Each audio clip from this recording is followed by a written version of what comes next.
America ने भारत पर 50% tariff लगा दिया है और इसका असर बनारस पर और पूर्वांचल पर कितना पड़ने वाला है। हमारे साथ बातचीत करने के लिए जीआई एक्सपर्ट पद्मश्री रजनीकांत जी हैं। सर, जिस हिसाब से अमेरिका ने भारत पर 50% टैरिफ लगाया है, उसका असर यहाँ के व्यापार पर, यहाँ के व्यापारियों पर किस प्रकार से पड़ने वाला है?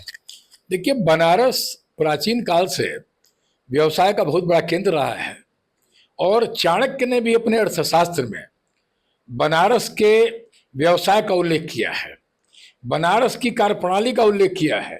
कौटिल्य के अर्थशास्त्र में बड़ा साफ लिखा हुआ है कि किस तरह बनारस धार्मिक, सांस्कृतिक, राजनीतिक के साथ साथ में यह व्यवसाय का एक बड़ा केंद्र था। और बड़े पैमाने पे, चूंकि व्यवसाय का जो सबसे प्रमुख मार्ग रहता है वो समुद्र और नदियां होती हैं, और गंगा जी की वजह से यहाँ पे प्राचीन काल में, और मगध से तक्षशिला का जो रास्ता था वो काशी होते हुए वो निकलता था यहाँ से, और एक दूसरा रास्ता था जो कि बिहार होकर के जाता था। काशी में लगभग 32 उत्पाद को जीआई मिला हुआ है, कुछ और प्रक्रिया में है। 20 लाख लोग इसके साथ जुड़े हुए हैं। 25,500 करोड़ का जीआई उत्पादों का कारोबार है।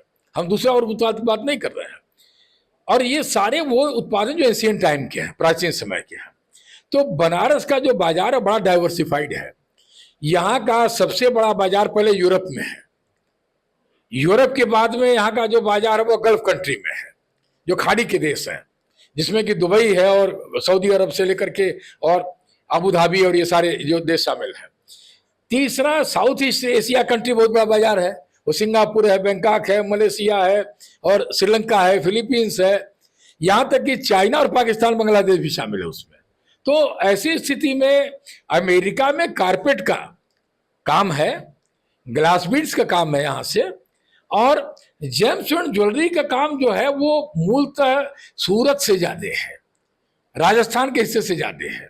तो वाराणसी उसमें बहुत नहीं है। वाराणसी से जो कारोबार भी है वो छोटे छोटे एमएसएमई यूनिट के साथ में, इंडिविजुअल क्लाइंट्स के साथ में लगा हुआ है। तो वो एक पूरी कोशिश बनारस की तो अपनी एक अलग है। सरकार का ये प्रयास हो रहा है कि शायद अंतर्राष्ट्रीय दबाव के चलते और भारत का एक स्टैंड ले लेना अपने आप में, ये बड़ा महत्वपूर्ण है। साहब, हम स्वदेशी की बात करेंगे, हम भी अमेरिकन सामान को नहीं खरीदेंगे, हम अपने देश के सामान को इस्तेमाल करेंगे। और जो हमारी अपनी बड़ी प्राचीन परंपरा रही है, भारत की जो वैदिक परंपरा है, उसमें भी स्वदेशी की बात है। तो इसलिए उसमें कोई चिंता बहुत करना नहीं है।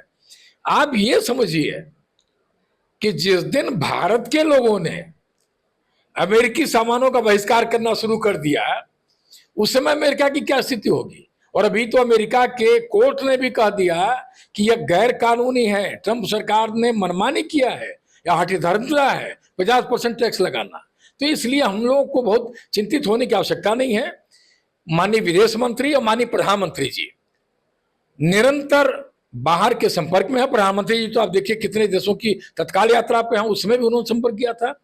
पूरा दुनिया पूरी जो है ना, वो ब्रिक्स देशों के साथ में खड़ी है। और भारत के साथ तो अच्छी बात है कि हम G7 में भी शामिल हैं, ब्रिक्स में भी शामिल हैं, हम दोनों तो मजबूती से हैं।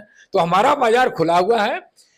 ट्रंप सरकार को, ट्रंप के प्रशासन को भारत के स्टैंड के सामने और दुनिया के दबाव में वो झुकना ही है। और वह समझौता फिर से भारत के साथ उनको करना है, क्योंकि अमेरिका में बड़े पैमाने पर विरोध शुरू हो चुका है और अमेरिका के लोग भी महंगाई की मार झेल नहीं पाएंगे।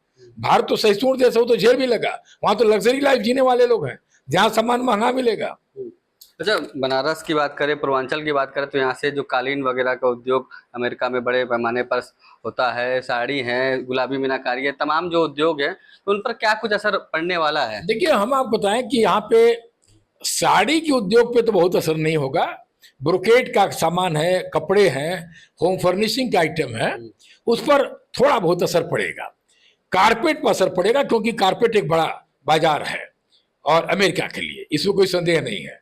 लेकिन यूरोप भी बहुत बड़ा बाजार है और तमाम नए देश भी अभी खुल रहे हैं। कारपेट के लोग भी, जो कारपेट के व्यापारी हैं यहाँ पे, जो बड़े बड़े एक्सपोर्टर हैं, निर्यातक हैं, वो अपने दम पे दुनिया के नए बाजार को देख रहे हैं।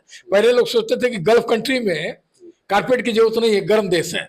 अभी मैं आपको बताऊं कि गल्फ कंट्री में बहुत बड़े पैमाने पर कालीन जा रहा है और ये चीजें 7-8 साल पहले से शुरू हो चुकी हैं। तो जो भारत का व्यापारी है, बनारस का व्यापारी है, खासतौर से कारपेट का व्यापारी है, दरी का है, वो मल्टी डायमेंशनल हमेशा सोचता रहता है। तो हम किसी एक देश पर आश्रित नहीं है। लेकिन असर पड़ना तय है, असर पड़ेगा, लेकिन कब पड़ेगा? जब ये चीज निरंतर से जारी रहेगी। हमें विश्वास है कि शायद आने वाले समय में 1 हफ्ता, 10 दिन, 15 दिन के अंदर में ये चीजें नॉर्मलाइज हो जाएंगी और अमेरिका वापस अपनी चीजों को करेगा और भारत के साथ में हमें लग रहा है कि साथ वापस लौट करके बहुत अच्छे व्यापार के संबंध भारत और अमेरिका के बीच में शुरू होंगे, जिससे बनारस का बाजार, उत्तर प्रदेश पूर्वांचल का बाजार और पूरे देश का बाजार जो है वह फिर से एक नई ऊंचाई पे अमेरिका में भी प्राप्त करेगा। बिल्कुल, देखिए ये हमारे साथ बातचीत करने के लिए जीआई एक्सपर्ट पद्मश्री रजनीकांत जी थे, जिनका साफ तौर पे कहना है कि आने वाले समय में ये चीज़ें फिलहाल नॉर्मल हो जाएगा और जो धंधा है, जो बिजनेस है, वो निरंतर जारी रहेगा। इसका असर लंबे समय तक देखने को नहीं मिलेगा। हिंदी खबर के लिए वाराणसी से सत्येंद्र कुमार नंदा।